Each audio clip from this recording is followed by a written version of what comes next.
They called me incompetent in the house I built with my own 2 hands. My son watched as his wife stole my life savings, my dignity, and my grandchildren.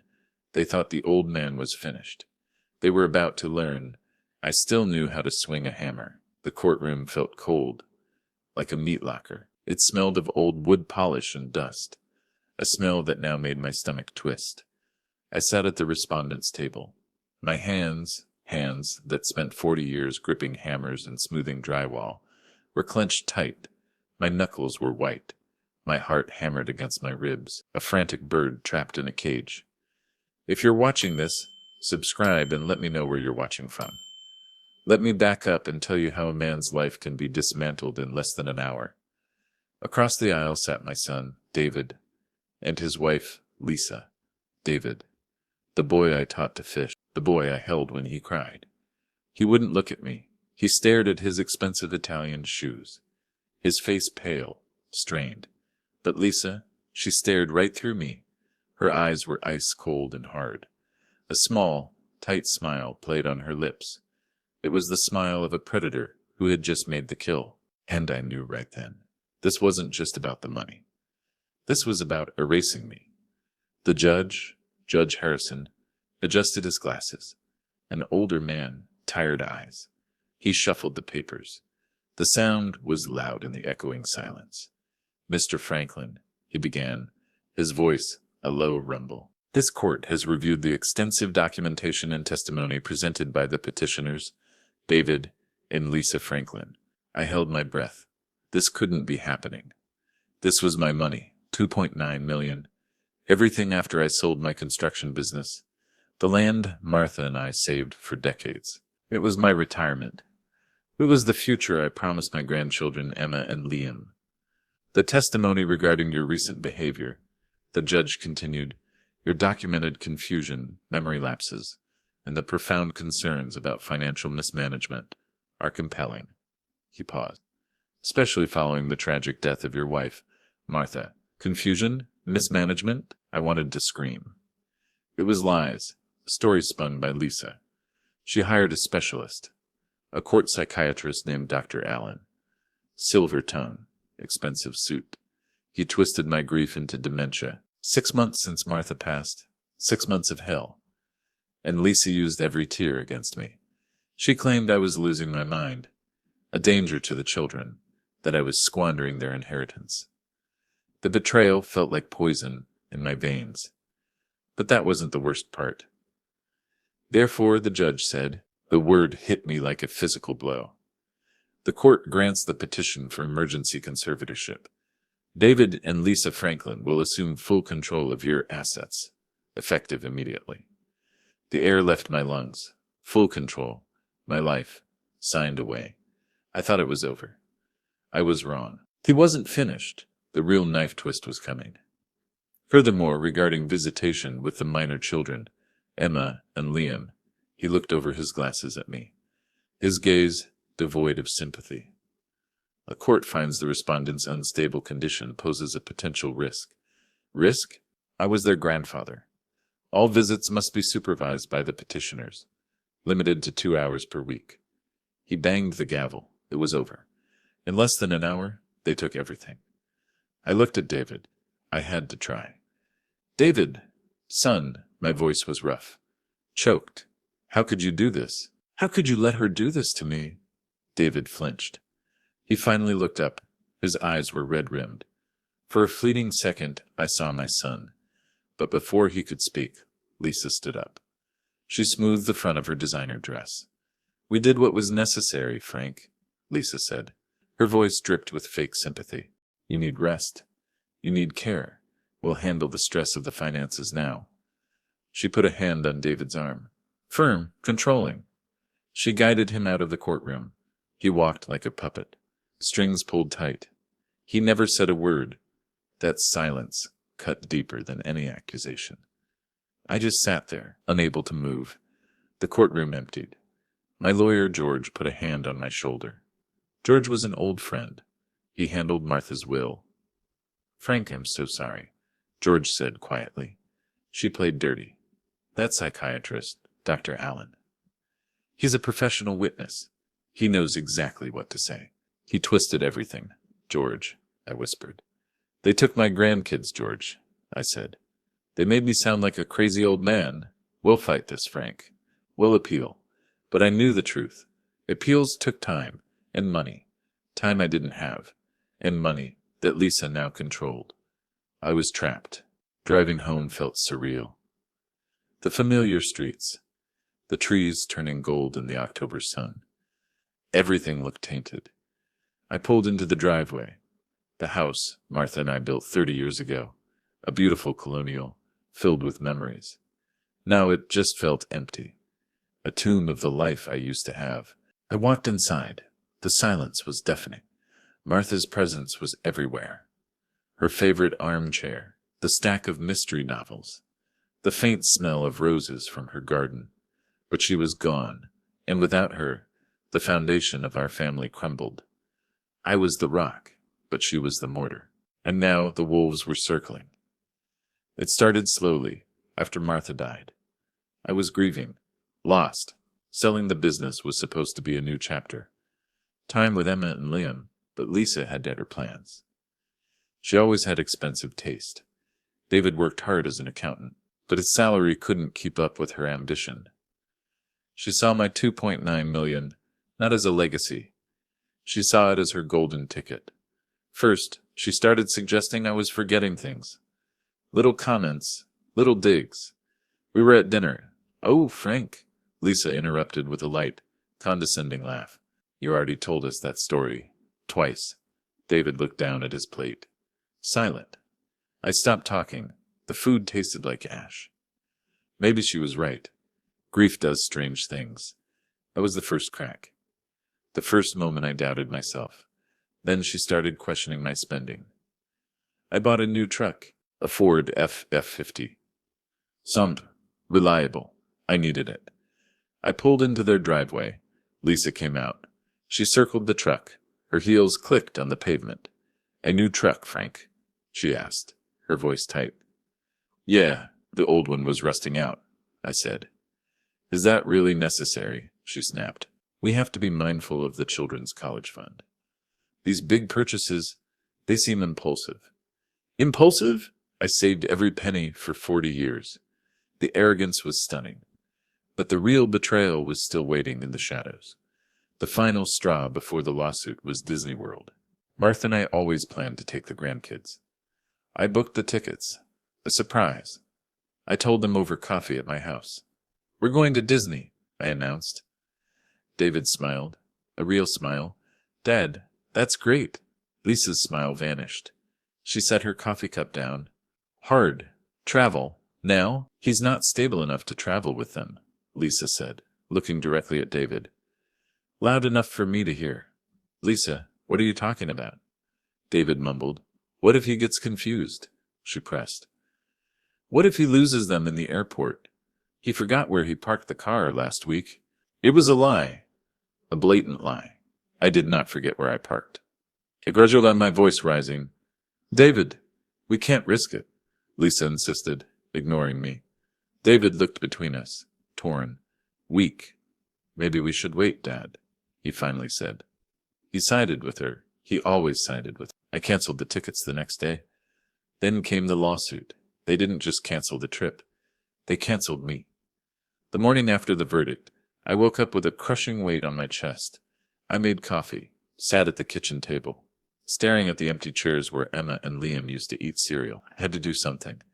Maybe I could move some money, pay George's retainer before the paperwork was processed. The desperate hope. I logged into my bank account online. My heart stopped. The balance was zero. All of it, savings, checking. Retirement accounts, 2.9 million, vanished overnight. Lisa hadn't wasted a single second. Ruthless. Rage, hot and sharp, surged through me. I grabbed my keys. I drove to their house, their fortress. It was a large, imposing McMansion. They moved in recently, a sterile palace of stucco and stone, financed with the expectation of my money. I banged on the heavy front door. David answered. He looked exhausted, shadows under his eyes. "Dad, what are you doing here?" he asked nervously. He glanced back into the house, scared. "Where's the money, David?" I demanded. My voice shook. "Dad, please, keep your voice down," he whispered. He tried to shut the door. "Don't you dare tell me to be quiet," I roared. I pushed the door open, stepped inside. My son flinched. "That was my life, David. 40 years of sweat and blood. How could you let her steal it from me?" "It's not stealing, Dad," he pleaded, wringing his hands. "Lisa says you weren't thinking clearly. We're protecting it. We're spending it. It's for the kids. It's for your care," he recited, a script written by Lisa. "My care? I don't need care. I need my family." I stepped closer. "She's lying to you, David. She's using you. Can't you see that?" He looked away. He couldn't meet my gaze. "That's enough." Lisa appeared at the top of the grand staircase, wrapped in a silk robe, the queen surveying her kingdom. "Frank, you are trespassing," she announced, her voice calm, chilling. "This is harassment. If you don't leave immediately, I will call the police." "You viper," I spat. "You poisoned my family. You destroyed everything Martha built." She didn't flinch. "Call the police, David," Lisa ordered. She descended the stairs. David hesitated. Pain flashed in his eyes. He looked at me, then at her sink. The fear was unmistakable. He pulled out his phone. I stared at my son. He was gone, replaced by this scared, weak man. I turned and walked away. I couldn't bear to watch him make that call. The sound of the door locking behind me felt final, like a coffin nail. I met George later that afternoon. I told him about the empty accounts, the confrontation. "She's moving fast," George said. He rubbed his temples. "She's smart, Frank, ruthless. She's isolated you perfectly." "How, George?" "She controls the money. She controls access to the grandkids. The court sees a grieving old man and a concerned young couple. So what do we do? How do I prove I'm not crazy?" I asked, desperation clawing at my throat. "We need evidence of her intent," George explained. "We need to prove she manipulated the situation for her own gain." He leaned forward. "We need a smoking gun, Frank. We need to find something she missed." The following weeks were a descent into despair. I lived on Social Security checks. The silence of the house was a constant reminder of everything I lost. George started investigating. He found red flags. Lisa had massive debt before marrying David, paid off right after the wedding. But it didn't prove fraud. We needed more, and I didn't know where to find it. A few days later, I was raking leaves in the front yard, trying to stay busy. A car pulled up. It was Mrs. Albright, my neighbor, an older woman, sharp eyes. She was Martha's closest friend. She got out of the car, looked nervous. "Frank, how are you holding up?" she asked. Her voice was gentle. "I'm surviving, Eleanor," I said. She stepped closer, lowered her voice. "I heard about the court case. It's a disgrace." She wrung her hands. "Frank, there's something I should have told you sooner." Martha was worried. "Worried about what? About Lisa?" Eleanor whispered. "A few months before Martha passed, she told me she was afraid of her. Afraid of what Lisa would do when she was gone." My blood ran cold. "Martha knew? Why didn't you tell me?" "Martha made me promise not to interfere," Eleanor said, tears in her eyes. "She didn't want to cause trouble between you and David. But seeing what's happening now, Martha knew that girl was poison, Frank. She knew." She squeezed my arm and left. Her words hung in the air. Martha knew, and I had been blind. It made the betrayal sting even more. I was allowed one supervised visit. Emma and Liam. We met at a park. It felt like a prison yard. Lisa stood a few feet away, arms crossed, watching like a hawk, tapping furiously on her phone. Emma, 8 years old, ran to me, hugged my legs tight. "Grandpa, I missed you." Liam, 6, was hesitant. He held my hand, but kept looking at his mother, his eyes wide, scared. "Hey, kiddos," I said. Kneeling down, "Grandpa missed you too, more than anything." We played on the swings. I pushed Liam. His hesitant laughter was the sweetest sound. a melody of innocence in a world gone mad. But the peace didn't last long. Emma sat on the swing next to me. She leaned close, whispered. "Grandpa," she whispered, "Mommy says you're sick. Are you sick?" My heart broke. The poison was already working. "No, sweetheart. Grandpa's fine," I reassured her. "I'm just sad." "Mommy says we can't stay at your house anymore," Emma continued. "She said, it's not safe." "Why?" "She said, you might forget to turn off the stove and burn the house down." The words hit me like a blow. This wasn't just a fight for money. It was a battle for their hearts and minds before she erased me completely. Before I could respond, Lisa was there. "That's enough, Emma," she said sharply. She grabbed Emma's arm. "Frank, don't upset them. They are clearly agitated. It's time to go." "We just got here," I protested. "We have 2 hours. I decide when the visit is over," Lisa snapped. "The court gave me discretion, and I say it's over." She pulled them away. Liam started to cry. "Grandpa," I stood there, watching them walk away. The injustice was suffocating. I had never felt so alone. George called the next day. His voice was urgent. "Frank, I met with the manager at your bank. Miss Evans." She remembered something important. "What is it, George?" "A few weeks after Martha died, Lisa came into the bank." George explained. "She tried to withdraw a significant amount of money from your savings account." "How?" "She wasn't on the account then. She had a withdrawal slip with your signature on it," George said. "But Miss Evans thought the signature looked off. She compared it to the records. It was a forgery, Frank. A clumsy one. Forgery. Lisa had tried to steal from me, even before the conservatorship." "Miss Evans denied the withdrawal," George continued. "Lisa threw a fit, threatened to have her fired, but Miss Evans held her ground. She documented the incident." "This is it, George. This proves intent." "It helps," George cautioned. "It proves she's dishonest. But the court might argue it was a misunderstanding. We still need more to overturn the conservatorship. But we are getting closer. Closer. Maybe, but I felt like I was drowning. I needed to talk to David. Really talk to him. Away from Lisa.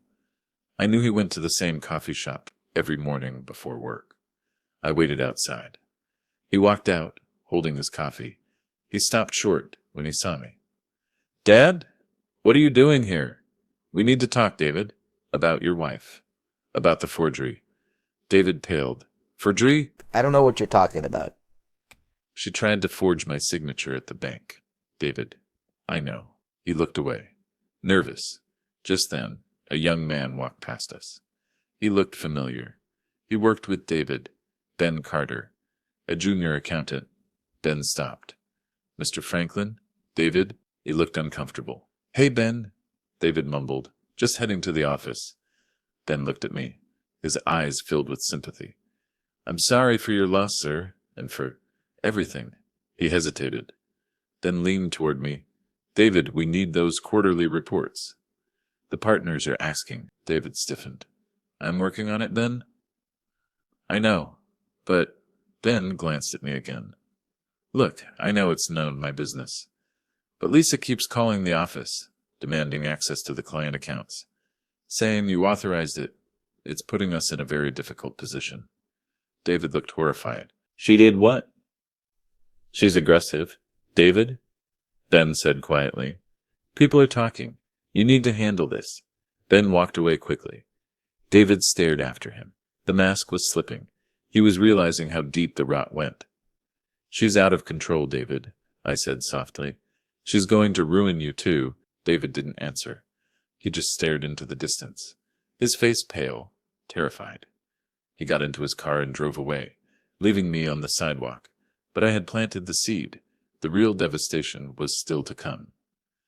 The breaking point came a week later. A certified letter arrived. I opened it, my hands shaking. It was an eviction notice. Lisa and David were selling my house. The house Martha and I built. My home. The letter stated the house was being sold to liquidate assets for the ongoing care of Franklin. Lies. They were throwing me out onto the street, erasing the last trace of my existence. I felt a surge of desperate resistance, but I had no legal ground to stand on. The despair was paralyzing. I called David. He picked up on the first ring. "Dad, I know why you're calling," he said. His voice strained. "You're selling my house," I whispered. "My home? David, I built that house with my own hands. Your mother and I couldn't finish the sentence." "It's too big for you, Dad," he said, reading from the script again. "We're moving you into a nice assisted living facility. Sunny Meadows. Assisted living?" My blood ran cold. A prison cell with floral wallpaper. "I'm 68, David, not 90. I shouted. "I don't need assisted living. It's for the best, Dad. The decision is made." His voice was flat, dead. "The real estate agent is coming tomorrow. You have 30 days to vacate." He hung up. The click of the phone was the sound of my world ending. I sat in Martha's armchair, staring out the window at her rose garden. They had taken everything, my money, my grandkids, my dignity, and now my home. I felt utterly defeated. The fight drained out of me, leaving behind a hollow emptiness. I was broken. They had won. The next day, the real estate agent arrived. His name was Mark. Young, sharp suit, slicked back hair, smug smile. He walked through my house like he owned it. "Good bones," Mark said, tapping on the walls. "Kitchen is dated, but the location is excellent. We can list it aggressively."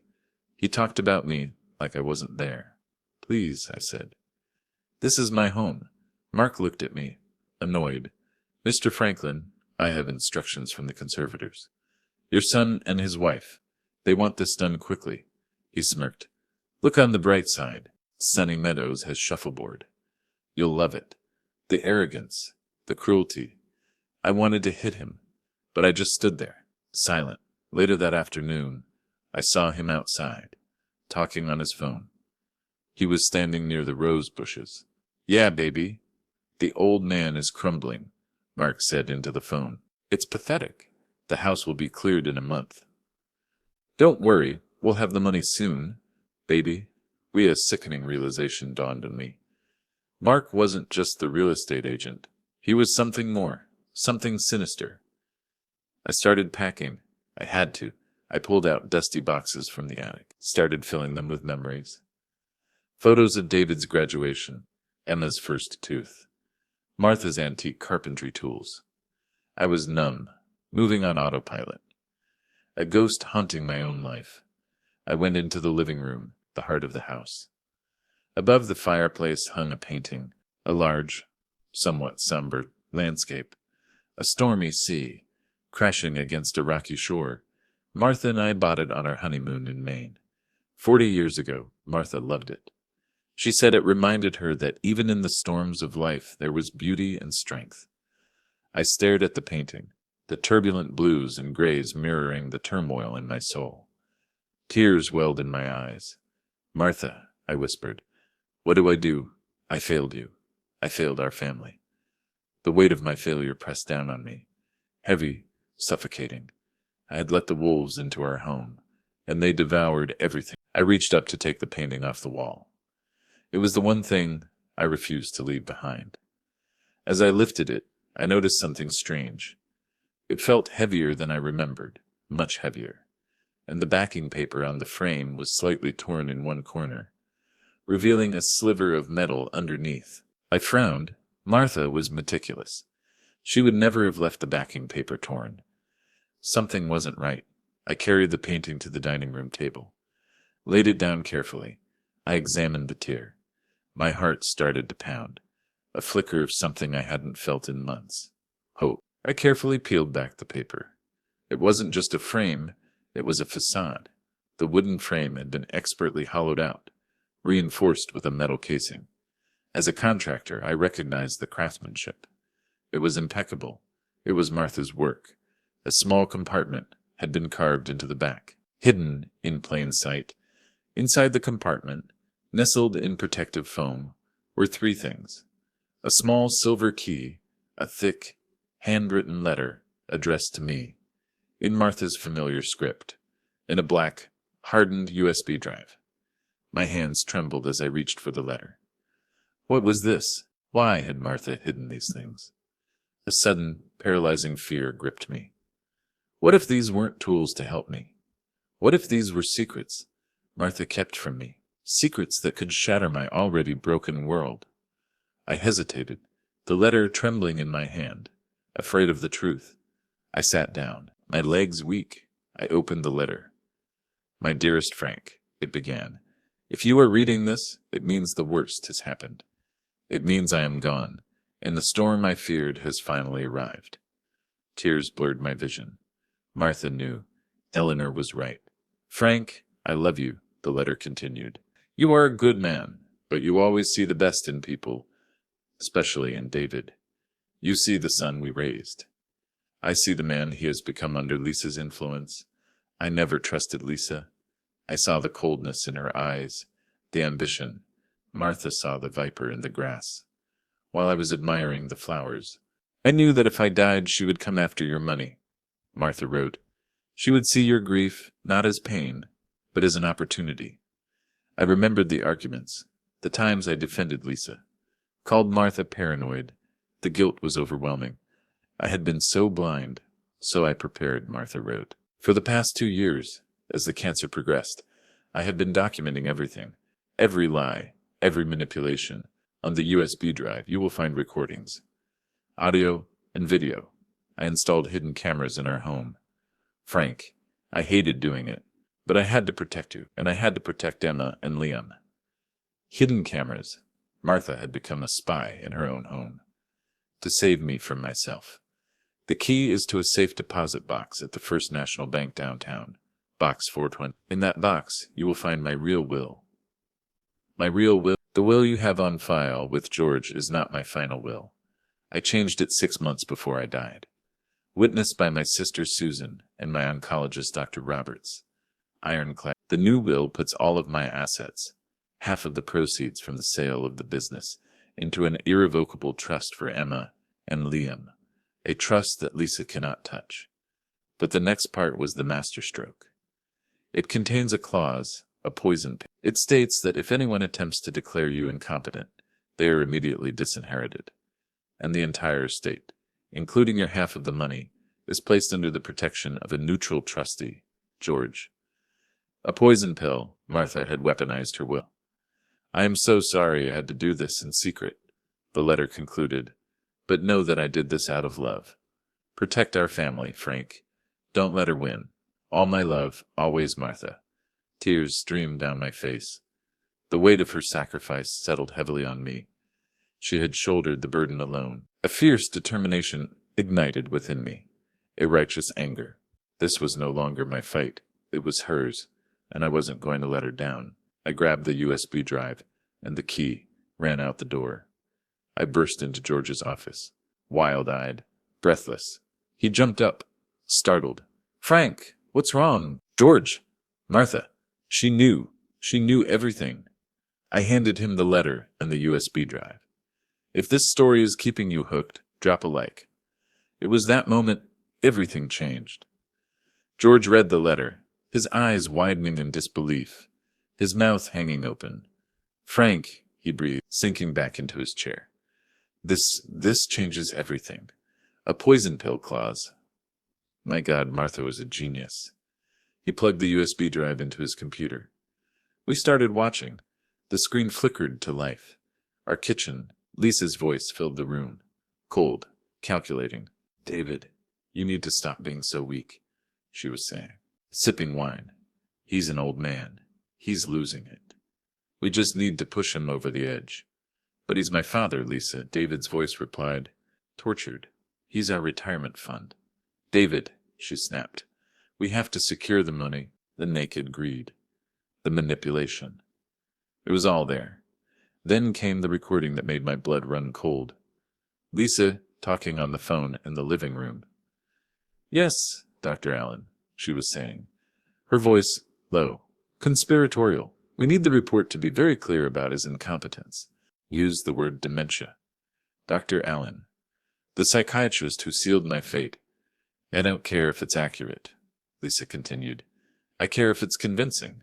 You'll get the rest of your fee when the conservatorship is finalized. Collusion, bribery, fraud, the smoking gun. But the final recording was the most devastating. It was Lisa, alone in the study, talking to someone on a video call. I recognized him instantly. Mark, the real estate agent.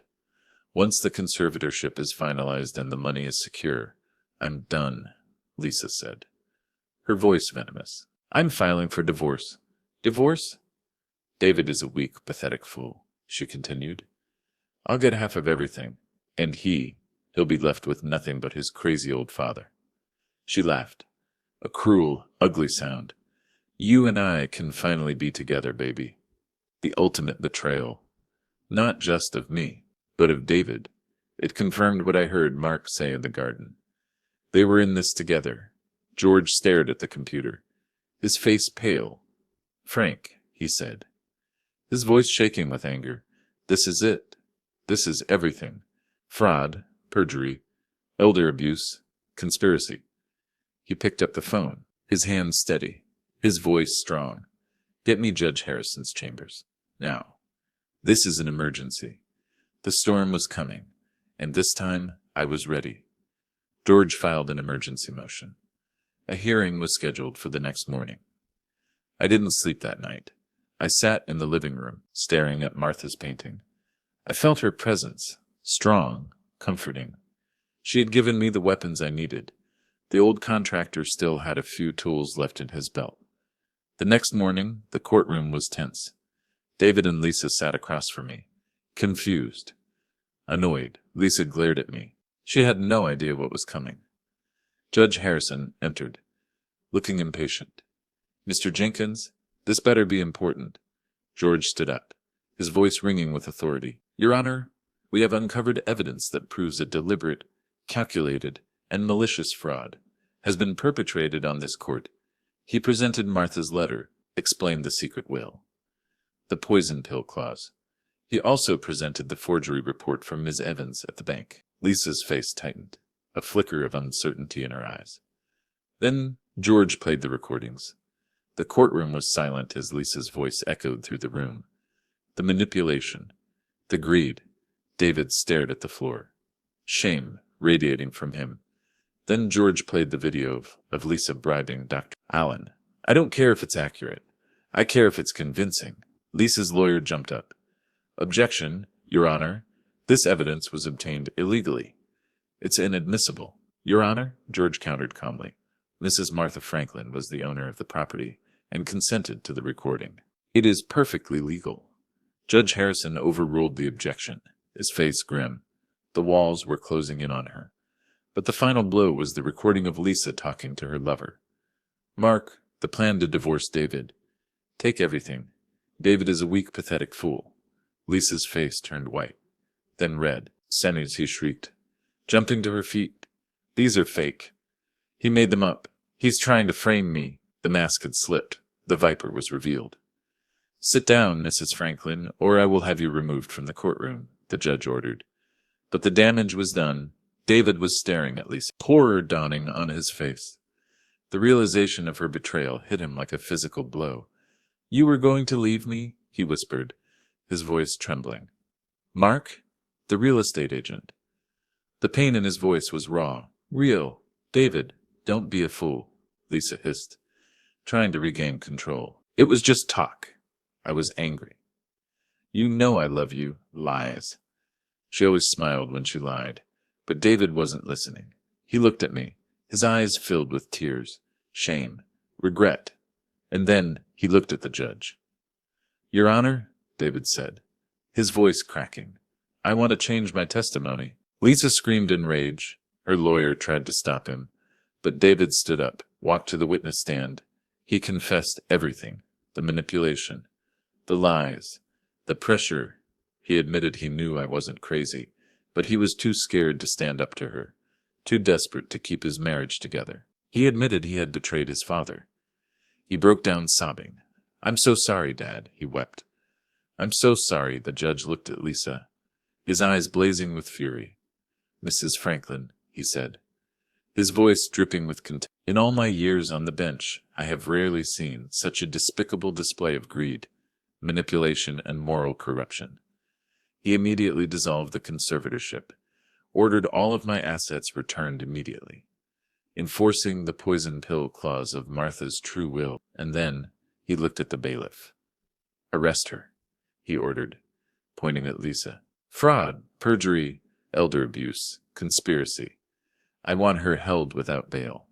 And issue arrest warrants for Dr. Allen and Mr. Mark Sterling as well." Lisa screamed as the bailiff handcuffed her, dragged her out of the courtroom. She fought like a wild animal, spitting curses, but it was over. She was gone. The storm had finally broken. The aftermath was messy. Lisa, Mark, and Dr. Allen were all indicted. They took plea deals. Lisa served 8 years. Mark served 5 for conspiracy to commit fraud. Dr. Allen lost his license and served 2 years. The $2.9 million was returned, minus the $250,000 Lisa had already spent. George recovered most of it by seizing their assets. Justice had been served. Cold and swift, David filed for divorce. He got full custody of Emma and Liam. The relationship between David and me was deeply fractured. The betrayal cut to the bone. It took time, a lot of time, but we started talking. Slowly, painfully, we began the long process of rebuilding the trust that had been broken. He moved back into my house with the kids, needing a place to stay after the financial ruin Lisa left him in. The house Martha and I built was finally a home again. It was awkward at first. David was consumed by guilt. He started therapy. He started becoming the man Martha knew he could be. The presence of the grandkids helped bridge the gap. Emma and Liam, resilient, forgiving, filled the house with laughter and noise again. The sound of healing. One evening, about a year later, I was sitting in the living room. The fire crackling in the fireplace. David came in, sat down opposite me. "Dad," he said quietly, "I don't know if I can ever make up for what I did. I don't know if I deserve your forgiveness." I looked at him. The shadows under his eyes were gone. He looked stronger. He looked like my son again. "You can, David," I said, putting down my book. "By being a good father to Emma and Liam, by living an honest life, by honoring your mother's memory. That's all we ever wanted for you." He nodded, tears in his eyes. "I will, Dad. I promise." The silence that followed was comfortable, peaceful. I looked up at the painting above the fireplace, the stormy sea crashing against the rocky shore. It looked different now. It didn't look angry or somber anymore. It looked powerful, resilient. I realized Martha had been right all along. The money wasn't the legacy. The legacy was the love, the strength, the protection she had given us. Even after she was gone, her love was the foundation that held us together. I smiled. A real smile for the first time in a long time. "Thank you, Martha," I whispered. The storm had passed, and we were still standing, together. Thanks for listening. Don't forget to subscribe and feel free to share your story in the comments. Your time matters.